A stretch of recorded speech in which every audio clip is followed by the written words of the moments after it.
The boy's life was quiet, almost hidden from the world. He was only 9, yet he carried a heaviness in his little chest that most children his age never knew.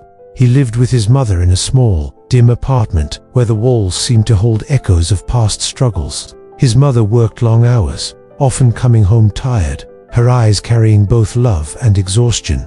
They didn't have much, but she always tried to make their world feel enough. The boy often found joy in the smallest things, a ray of light slipping through their cracked window, the sound of leaves brushing against the old fence outside, or the way his mother would hum softly while folding clothes. Yet, beneath his quiet appreciation, there was a sense of being small and unnoticed in a world that demanded so much. He rarely spoke in class, preferring to sit at the edge, observing others, almost as if he feared his own voice would break something fragile. Children around him often carried toys, colorful snacks, and laughter that spilled freely. He watched them with a longing that wasn't bitter, only distant, like someone standing at the edge of a festival without the courage to step inside. What he wanted most was not possessions, but a sense that he, too, mattered. On one particular day, his mother handed him a single piece of candy. It was nothing extraordinary, just a small, brightly wrapped sweetbutt to him. It was a treasure. He turned it over in his palm, staring at the shiny paper as though it held the entire universe. In a life where luxuries were rare, this candy became more than sugar. It became a symbol of joy, of love, of something special meant only for him. He tucked it carefully into his pocket, deciding he would not eat it right away. Instead, he wanted to save it, to let the anticipation stretch, as if holding onto the candy a little longer would keep the happiness alive. He imagined unwrapping it slowly at the perfect moment, letting the sweetness dissolve on his tongue while he closed his eyes and forgot the world. But deep inside, beneath his quiet excitement, there was also fear. Fear that the candy might disappear too soon. Fear that joy never lasted long in his world. He held on to it, both protecting it and cherishing it, unaware that this small piece of candy would soon lead him to a choice far greater than he could ever imagine. The candy stayed in his pocket like a secret treasure.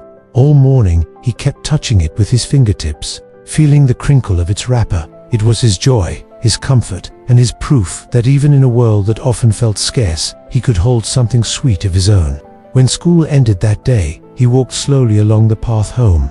The sun was setting, painting the sky with soft strokes of orange and pink. He placed his hand in his pocket, pressing the candy between his fingers, thinking how later he would unwrap it slowly, savoring each taste. It felt like a promise waiting for him. But as he passed the corner of the street, he saw a little girl sitting alone.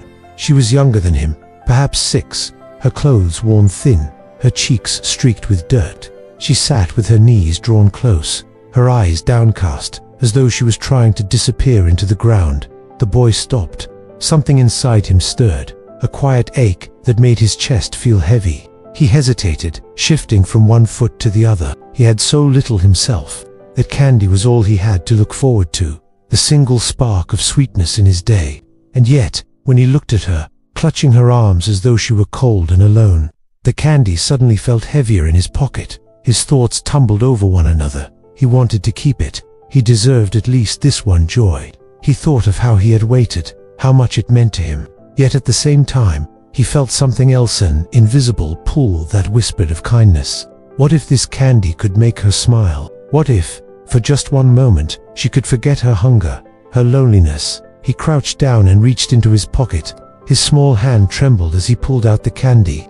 The wrapper caught the last light of the sunset, shining like a tiny gem. Slowly, he extended it toward her. The girl lifted her eyes, startled. For a moment, she said nothing, staring at the candy as though she couldn't believe it was real. Then her lips curved into the smallest, shyest smile. She reached out, her fingers brushing his as she took it gently. That smile pierced him, warming him in a way he hadn't expected. As he stood up again, his pocket now empty, a wave of sadness washed through him. He had given away his last candy. The joy he had saved for himself was gone. Yet, as he walked away, there was also a lightness in his chest, as though something invisible had shifted.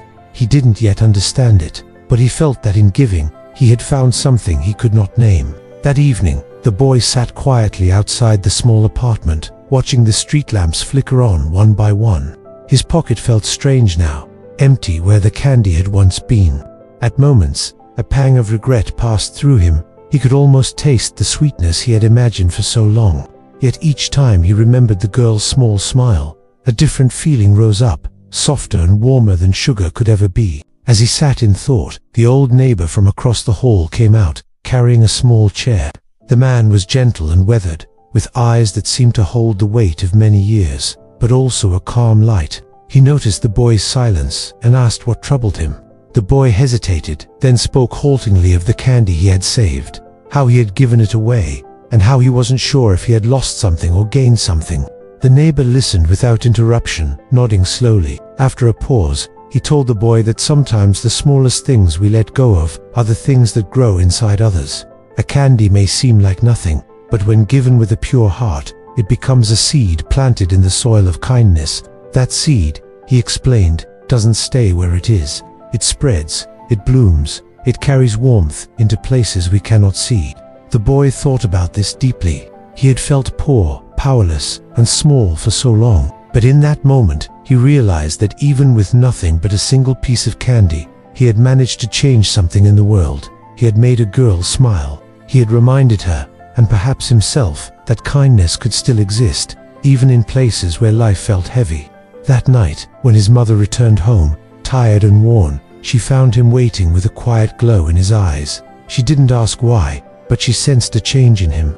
He helped her with the dishes, humming softly the tune she often sang. Inside, he felt a calm strength, as though the candy he no longer had left behind a sweetness that stayed with him. From then on, he began to notice more. The way people's faces softened when someone showed them care.